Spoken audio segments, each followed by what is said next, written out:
Welcome back to the podcast on this Super Bowl Sunday if you're in the United States.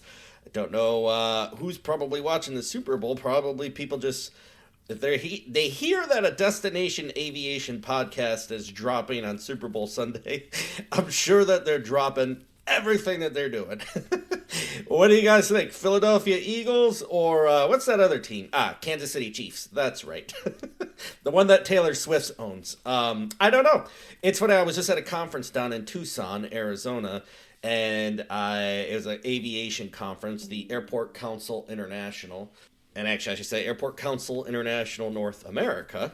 It is for airport executives. Anyways, I heard the person, Kevin Dolio, who runs New Orleans Airport, he had to get out of town, get back home because of an influx of flights, which is true. There's anytime there's that in the United States, the Super Bowl rolls around, it rolls to different airports.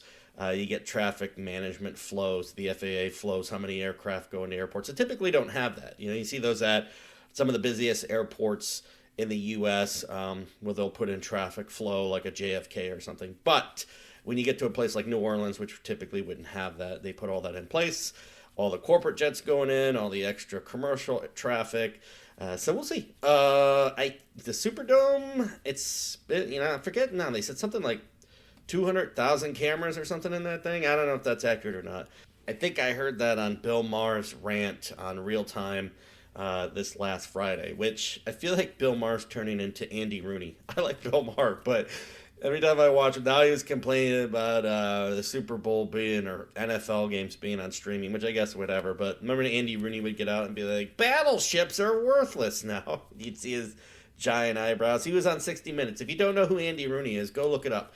I think he passed away in the 90s. But anyways, back to New Orleans. It's going to be a big weekend down there. I don't know. I'm not a huge football fan. I guess if I were to root for a team, I'm from originally Michigan. So I guess that would be the Detroit Lions, but I don't know. We don't have much to celebrate. We have that Thanksgiving Day game, so we got that going on. They actually did pretty good this year. I heard somebody saying on the airplane they wish it would have been the Buffalo Bills and the Detroit Lions in the Super Bowl. I don't know. I know Philly's happy. They greased up those poles so nobody can climb up them, but they're still doing it. So if you're in Philadelphia, maybe some potential rioting. It seems like that's the way they like to celebrate. I don't know, though. No, Kansas City, I know the Kansas City director, too. They seem a little less probably rioty. Maybe knock over a corn stalk or something if they were to win again. So we will see. But NFL football does have a tie to aviation. Everybody that I know is going to be busy. But there's been a lot of stuff happening. Just so much in the news. We'll get caught up on some things.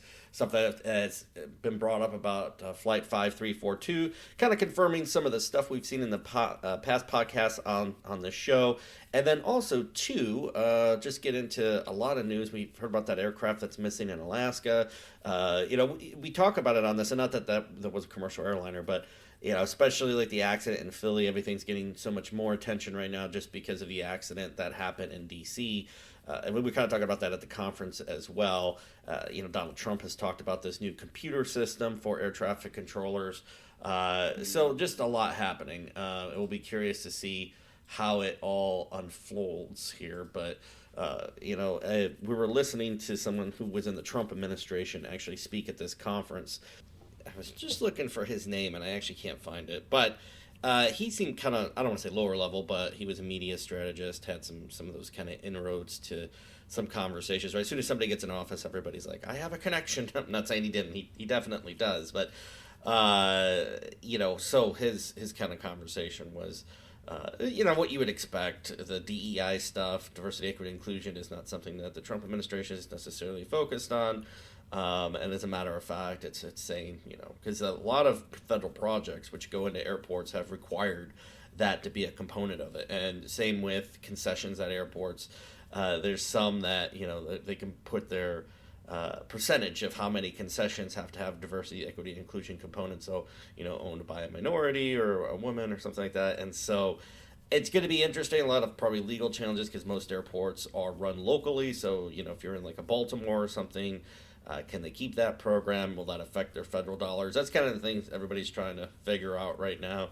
as the pendulum swings on certain items, and this being one of them, especially as, like I said, we were all very competitive with grants, and so depending on what state you're in, you can potentially see those grants flow better. And if you look at Project 2025, they actually speak of the federal government divvying up money directly to states, which is kind of, they have a program like that right now. It's called the Block Grant Program. There's 10 states that are part of that. Illinois is one of them. It doesn't work great right now, so I'm not necessarily thrilled about that. I mean, it makes logical sense that states would have a better idea of where to put transportation dollars, but only if those states are working effectively. And I'm not necessarily saying Illinois isn't. It's just suffering with everything that other states do, hiring employees, hiring them, etc.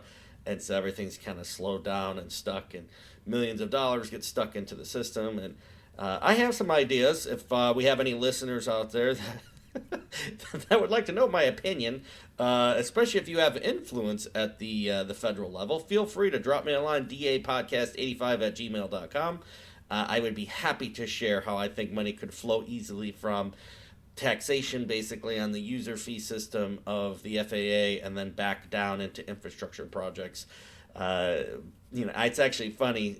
So ACI, Airport Council International, and I should say it's North America, NA, North America. If you just Google ACI, I think you get the American Concrete Institute.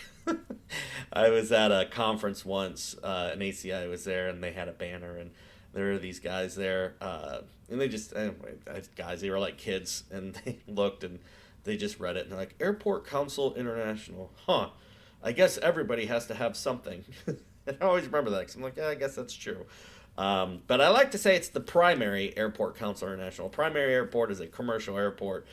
They don't let general aviation airports like myself sit on their policy committees and stuff. Not Kevin Burke, who runs the place, is great. Their staff is great. I don't even necessarily blame the executive committee for not allowing general aviation. I kind of get their old school ways, but we have a voice, and there's more airports in our category than others, so it would be nice to have a seat at the table, but they've decided not to. So every year they have a political action committee, and they send out, kind of emails on it asking, airports to participate, and that's kind of a personal contribution because it's a political action committee. And this year goal was $15,000, and they were $4,000 short, so I offered to pay the full $4,000. Never heard back from them. And that was under the guise that if they accepted the $4,000, they would allow general aviation airports to be considered, not necessarily me, but just general aviation airports to be considered for any kind of advisory role that a commercial airport or primary airport would be considered for. But like I said, I don't even necessarily blame them. I just, it's my spot in the world to champion for what I see is important, and that's general aviation airports for me right now. All airports. I mean, I never would want to take away from a commercial airport, obviously. Those have a place, and it's where the majority of the country goes to and from. However, our future aviation leaders and stuff, they're very much going to be at these outlying airports, or they're, even, some of the largest aircraft operator in the world is actually NetJets. And that's, a 135 operator. A lot of those operations are happening at general aviation airports. And so I am a champion for our aviation system. We have the best one in the world, not to be, I'm trying to compare, but most people that either are trying to train or stuff come to the United States because the system is open. It allows them to, shoot things like instrument landing approaches, where in other countries it's more, the aviation system either, one, doesn't exist completely, or if it does, it has restrictions basically to commercial aviation. So, again, I'll get off my soapbox about that, but it was a good trip. The flight down was good. It was actually surprising. It was an Embraer 175 out of O'Hare. And so from O'Hare to Tucson direct, kind of stretching limits, and it was very strong headwinds. It almost took about 4 hours to get there on that E175. And then, and perfect, I was getting on, I didn't know it was a 175 till I was going down the jet bridge, and I looked at my ticket, and it said that I was in, whatever, B19, and I'm like, oh no, I'm in a middle seat, because there's no way I would have thought it was an Embraer 175, which 2 seats down, so I still had my aisle seat. I love looking out the window, and people always say to me, "You're an aviation enthusiast. How can you not sit by the window?" At this point in my life and my age, I would like to control my own destiny to the bathroom. So I usually will pick the aisle seat, and I just try to peek out the windows if I can. But especially a flight like that, where it's just, it's so long, and I don't want to keep bothering somebody next to me. To get up and go to the bathroom, even though I don't really go that much during the flight, but you never know. And like, I like the mental thought that I can go if I need to. But it was a good the seatmate didn't talk to me the whole way, which is a fantastic flight sometimes, right? You just want to engage. I had a book with me, From Below, from Darcy Coates. I've been reading that book now for a while. Finally got done with it. I finished it on the flight, and I tagged that the wrong way, because I was like, okay, I'm going to read my book, and then I'll read it on the way back. Well, I read it on the way out, and then I was like, well, great, I'm not going to have anything to read back. But I will circle back to that, because that solved itself. I did get another book when I was in Tucson, and that's a small aviation story I'd like to reference here in a second. But don't want to mess up the timeline here. Got into Tucson, small enough little tiny airport. I don't say tiny airport, but when I departed out of it, I think I was the last person in the terminal, but it had everything you needed. It was good curb service, fast TSA, friendly TSA, quick at the check-in. I checked the bag, and then, good food, good bathrooms, good Wi-Fi, and I'll actually throw a picture up on it. The F-16s are at that airport, and I got to see some of them take off. Obviously you hear that, you don't hear it often, and it just shakes the whole terminal. So everybody was pressed up against the glass, and I could see that probably happens often, considering all the nose prints and the fingerprints that are on the terminal windows in the Tucson airport. But we headed out to the foothills there. La Paloma, I think was the hotel. And I got picked up from a Lyft driver. He was pretty charismatic. He's telling me all the stuff that he is investing in, most of it being Bitcoin, and then he was talking about this whole pie scenario and, whatever it might be. But I was listening to his conversations, and he told jokes, which were kind of funny, but the jokes had like 5-minute lead-ins, and I'm not joking about that. It was about a 40-minute Uber ride, and you think taking 5 minutes for one joke. It was a bit intense. But as I'm looking out the window, I don't know if it was just a bad day or what, but I mean, and no offense to Tucson, because I'm sure. I've never seen anybody download an episode from Tucson, so offense to Tucson. I'm kidding.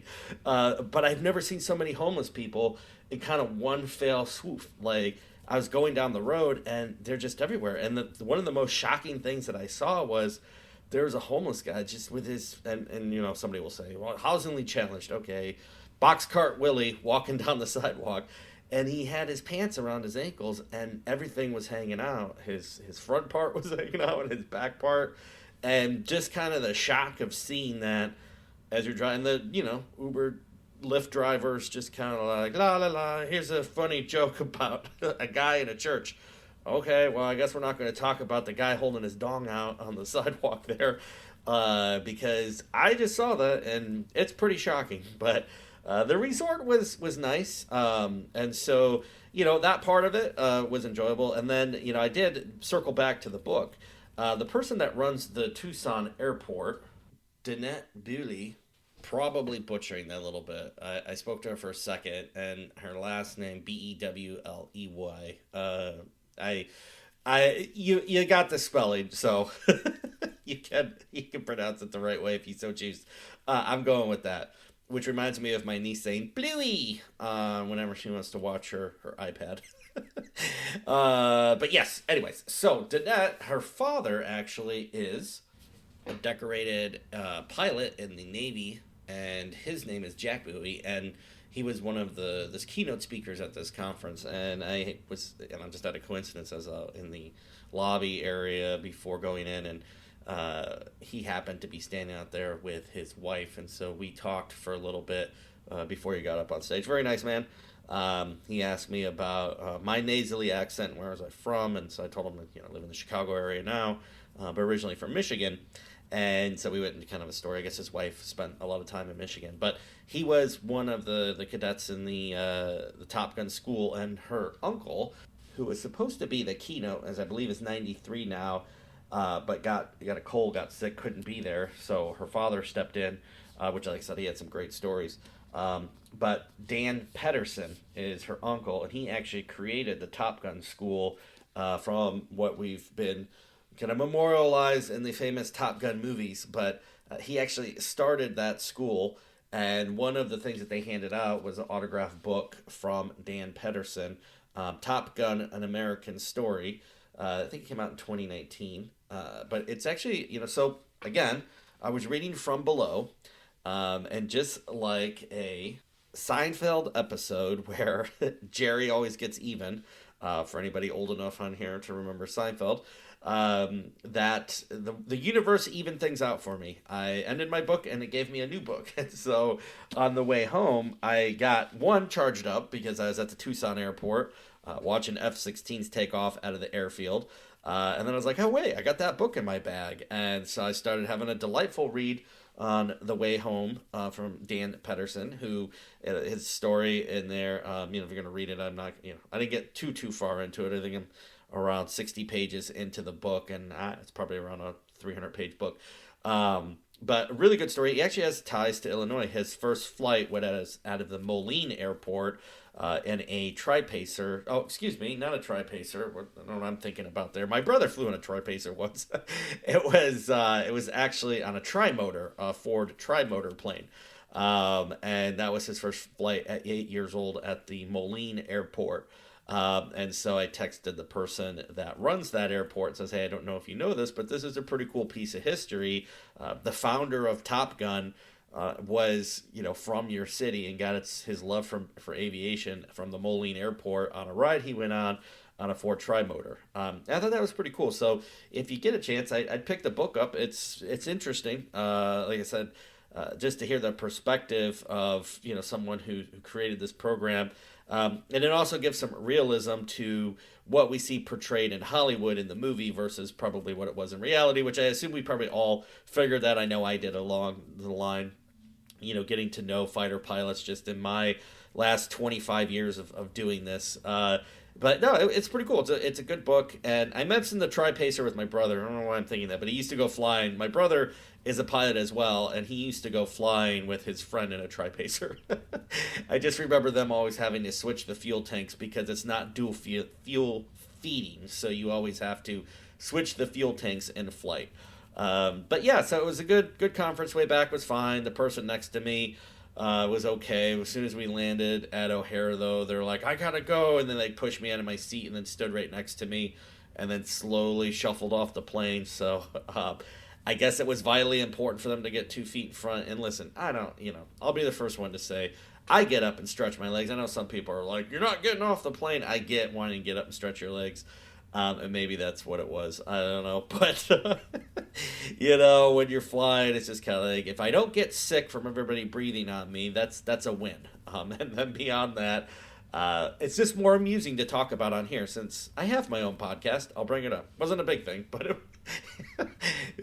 I expected to maybe see her sprinting down O'Hare to her next gate, but that wasn't the case. So hopefully she got to wherever she wanted to go very slowly, because at the end of the day, the turtle wins the race.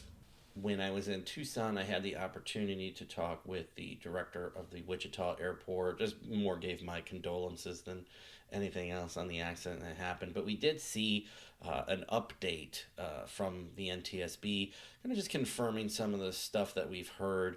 The aircraft, the helicopter, there's different reports coming through that the Black Hawk was higher than it was supposed to be. It was supposed to be no higher than 200 feet. The American CRJ 700 had its ADSB on and was broadcasting an altitude of 325 feet. And so there's the conflicting kind of reports about this last time between what the helicopter actually's altitude was. They had their ADSB, which is automatic dependent surveillance broadcast.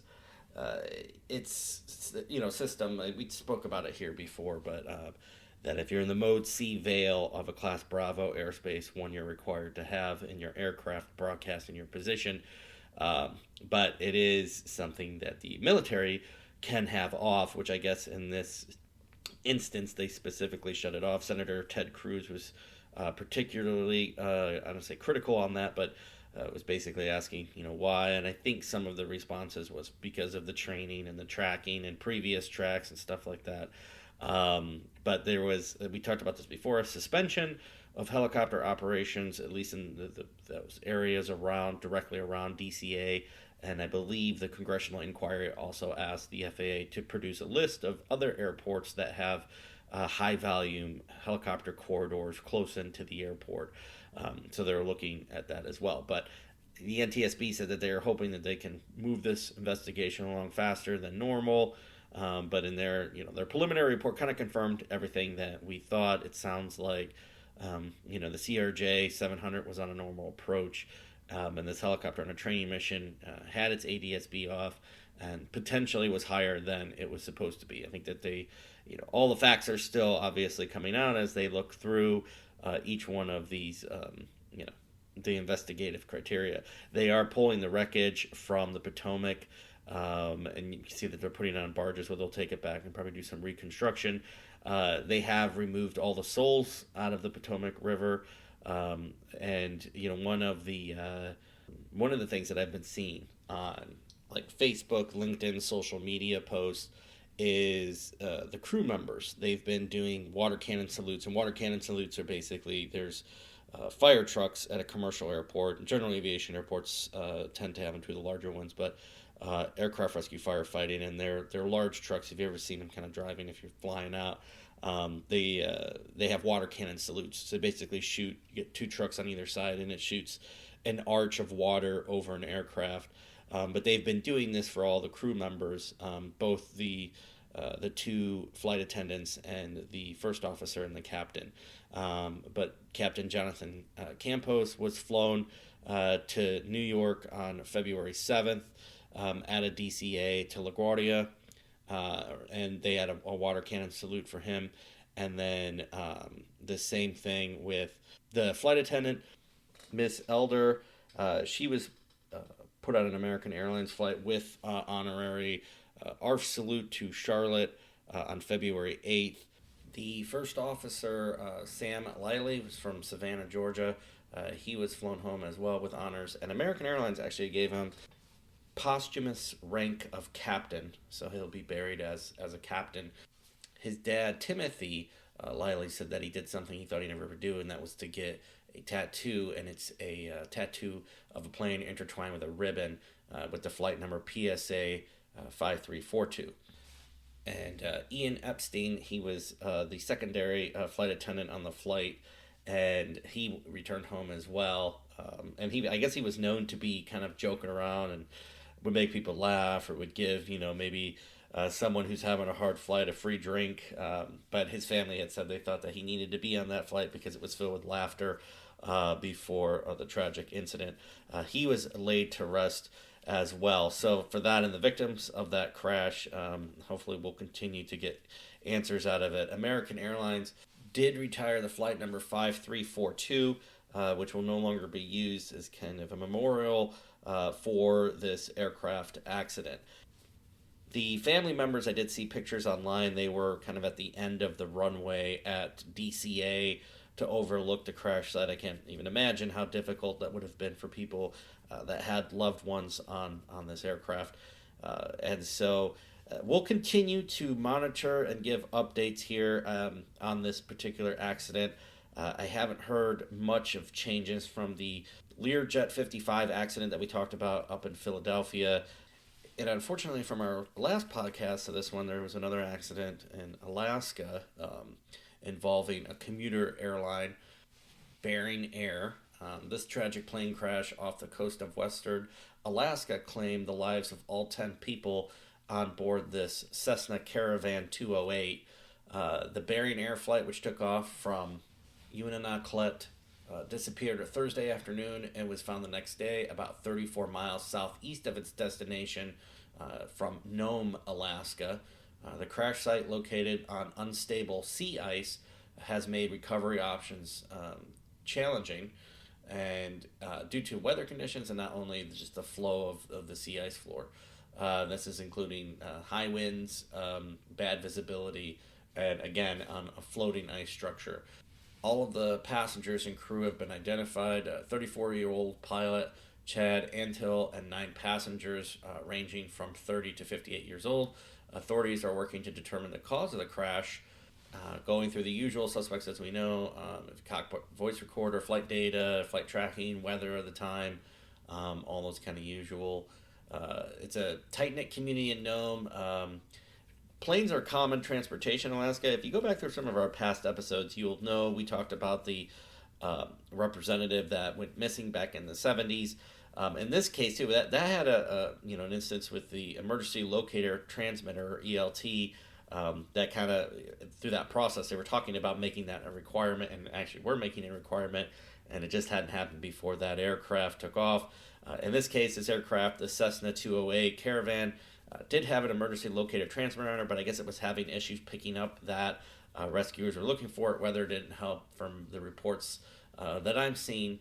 But in Alaska, aviation is kind of the primary mode of transportation. It's such a huge state. If you look at it, it kind of encompasses the continental United States, like half of it, just the sheer size and magnitude that is Alaska. And so you see when you go up there, a lot of people use aviation as their primary mode of transportation. And obviously, in this case, this is a huge loss. There's small communities. I mean, any plane accident is a huge loss. But in this case, losing 10 people, including the pilot who's lives in that community, I'm sure near that community, is just heartbreaking. So as they're looking through this accident, it is a lot of difficult conditions. At least they found the wreckage with the conversation we had before in the previous podcast.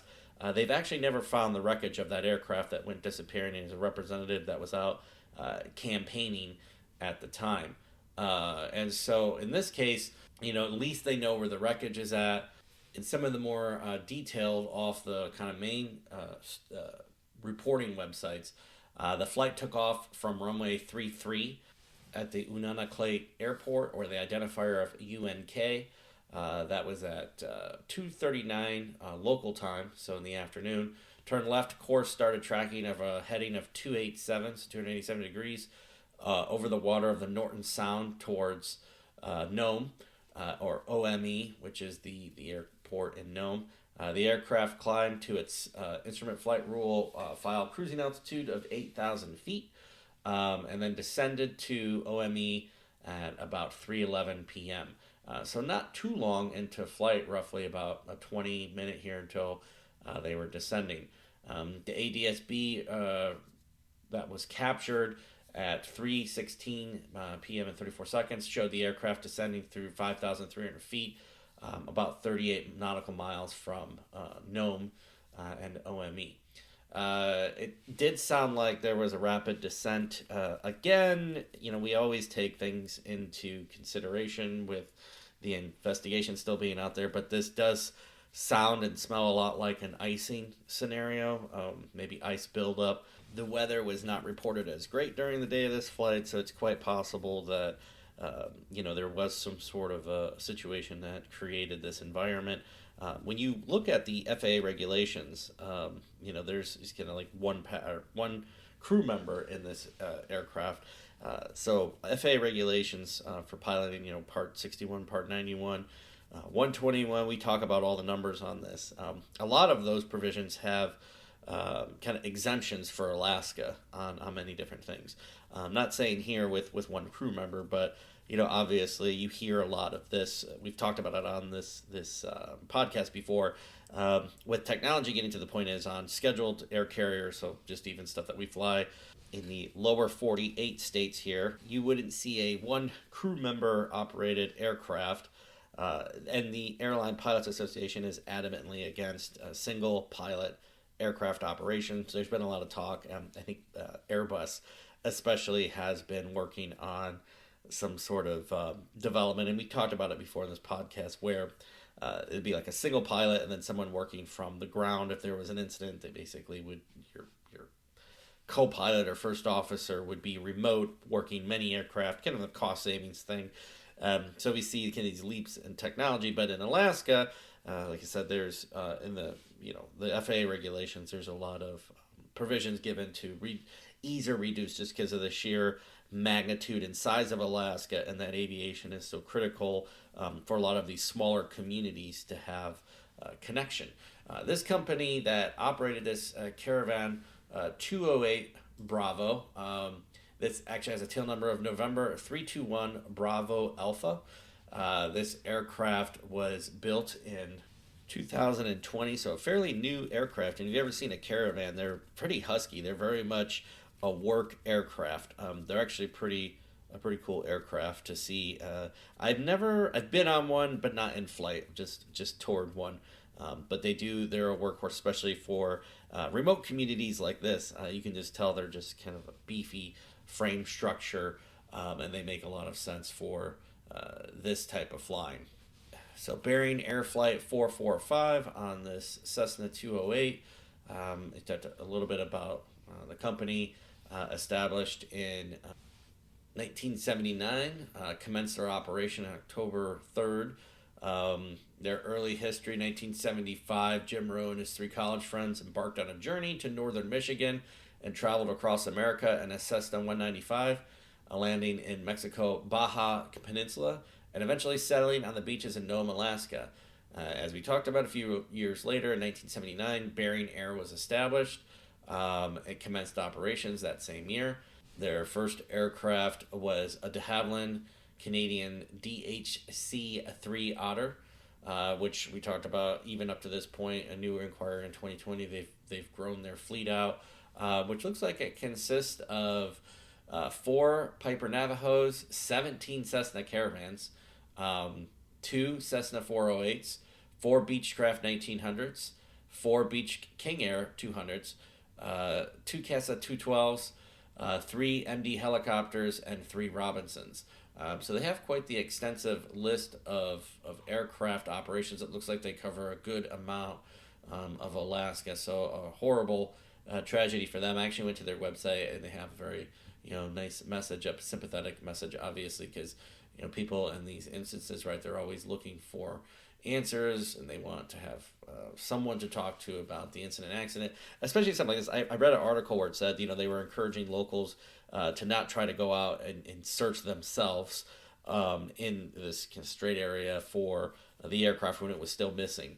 But for the rescue operators and trying to figure out what's going on, at least with this newer aircraft, they'll have a lot of data points to look at to try to figure out what's happened here. But like I said, considering the weather conditions, if I were to say, hey, what this potentially could be, disorientation, icing, that type of scenario does sound accurate, but who knows? I mean, it's, again, you have to wait for this investigation to kind of unfold to figure out exactly what happened here. So speculation aside, we'll wait to see what comes of this, but another tragic accident that happened here in the last week or so in our sky. So our thoughts are with the people in Alaska and everywhere around the country that have had losses in aviation. So I saw this pop up on my news feed, which is interesting. We talk a little bit about airport operations here.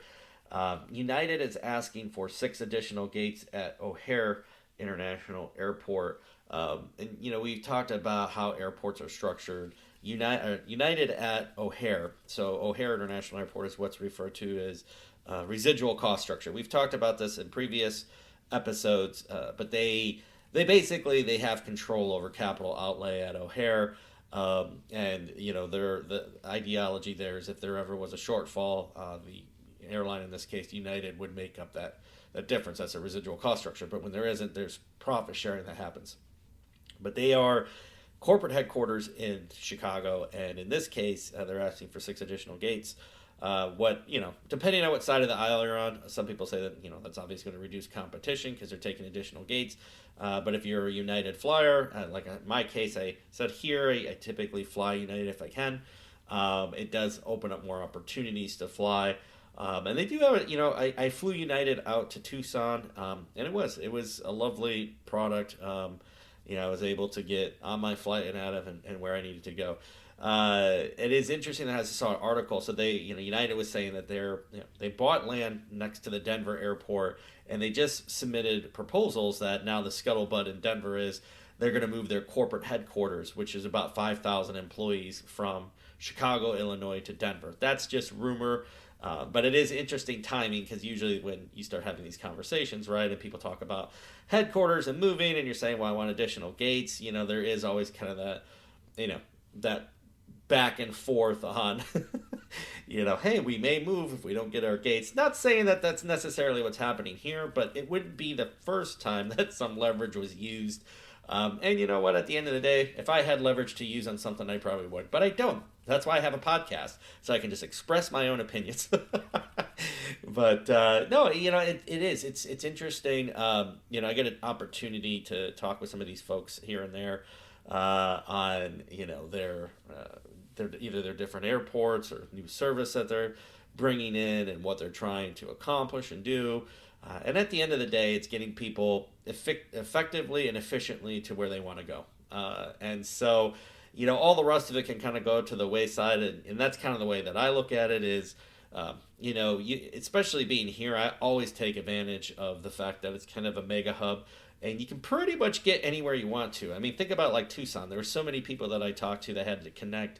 And I was like, no, I got a direct flight. And that is the nice thing for living next to like a mega hub is, you kind of avoid that. At this point in my life, I'd rather not have the connection. Of course, I was talking to somebody the other day that emailed me at dapodcast85@gmail.com if you want to drop me a line. But they had emailed me and said that they enjoy a connection flight now. So it's a George out there who enjoys his connection flights.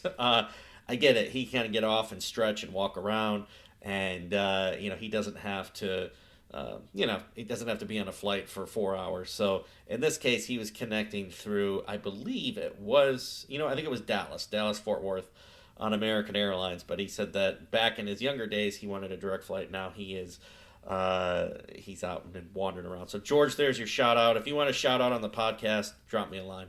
dapodcast85@gmail.com. Well, I think we've covered a good basis today of everything that's been happening since we last spoke. I actually am getting on a flight here. I talked about it before, but down to St. Lucia. This will actually be on American Airlines. I was looking at United, but they didn't have a route during the time that I was going to go. So I fly out next week, or I should say, sorry, this upcoming week, down to St. Lucia for vacation.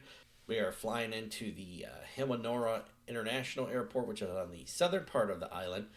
One runway, 1028.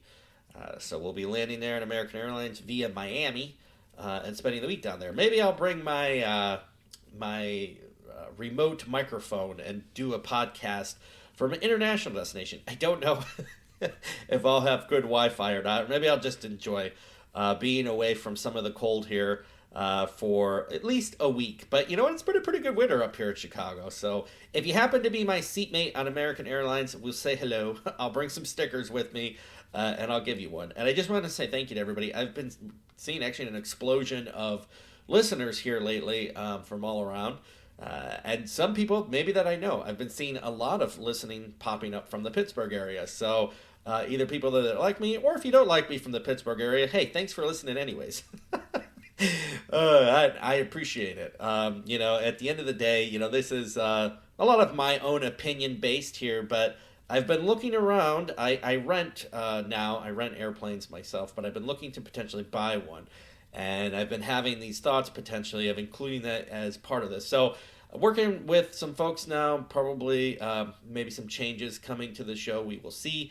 But, again, I've been seeing a lot of listeners pop up, a lot of international listeners, and I just want to say thank you from my side of the world for tuning in. And remember, if you want to hear something, you want to talk about something, always drop me a line, dapodcast85@gmail.com. We have stickers for sale on our website.